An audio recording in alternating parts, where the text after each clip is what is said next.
खामानि नोंथांमोनहा बयबो मिथिगौ आरो गोबाङानो बे बाथ्राखौ सोंदों जे खाम्फा बरगयारी बिथांखौ मा बिबान होगोन।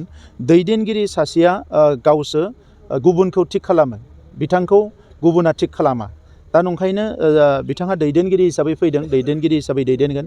बिटिआर ओनसोलनि जेंनाफोरखौ बिथाङा मिथिगौ, हारि माहारिनि जेंनाफोरखौ मिथिगौ, रांखान्थि समाजखान्थि गुबुन गुबुन जेंनाफोरखौ बिथाङा मिथिगौ। दा बे हिसाबै जि खामानिखौ बिथाङा बिपिएफ दोलोआव थाना मावनो हायाखैमोन बेखौ इउपिपिएल दोलोआव फैनानै गोख्रोङै मावलांनो हागोन। आरो इउपिपिएल दोलोआ अरायबो सासे गोरों सुबुंखौ मान होयो, गोरों सुबुंखौ अराय सम जों हास्थायो आरो गोरों सुबुंफोरनि जि थट्स एन्ड आइडियास, कालेक्टिभ आइडियासफोरखौ लानानै दावगालांनायखौनो जों लुबैयो।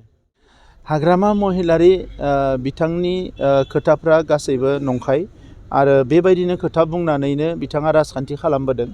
दुखुनांथावा बेसो जे 12 बोसोर सासन खालामनानै आरो बिनि सिगाङाव माखासे बोसोर रिभलिउसन खालामनानै दिनैसिमबो बिथाङा जे उन्दै मानसिफोरबायदि खोथा बुङो आरो मोनफ्रोमबो खोथायानो अजन गैया, खुनु भेलु गैया, मिनिं गैयै खोथाफोरखौ बुङो, बेयो जोबोद दुखुनांथाव।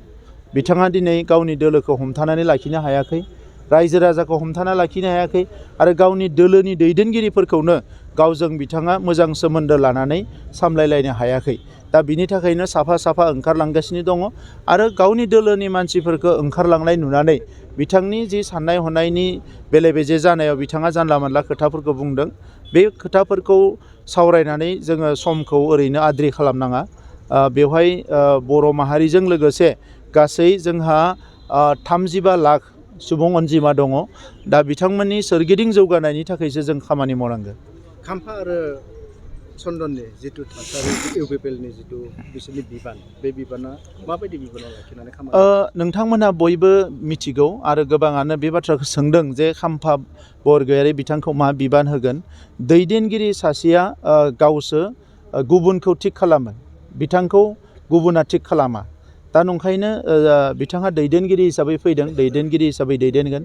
बिटिआर ओनसोलनि जेंनाफोरखौ बिथाङा मिथिगौ, हारि माहारिनि जेंनाफोरखौ मिथिगौ, रांखान्थि समाजखान्थि गुबुन गुबुन जेंनाफोरखौ बिथाङा मिथिगौ। दा बे हिसाबै जि खामानिखौ बिथाङा बिपिएफ दोलोआव थाना मावनो हायाखैमोन बेखौ इउपिपिएल दोलोआव फैनानै गोख्रोङै मावलांनो हागोन। आरो इउपिपिएल दोलोआ अरायबो सासे गोरों सुबुंखौ मान होयो, गोरों सुबुंखौ अराय सम जों हास्थायो आरो गोरों सुबुंफोरनि जि थट्स एन्ड आइडियास, कालेक्टिभ आइडियासफोरखौ लानानै दावगालांनायखौनो जों लुबैयो। Thank you.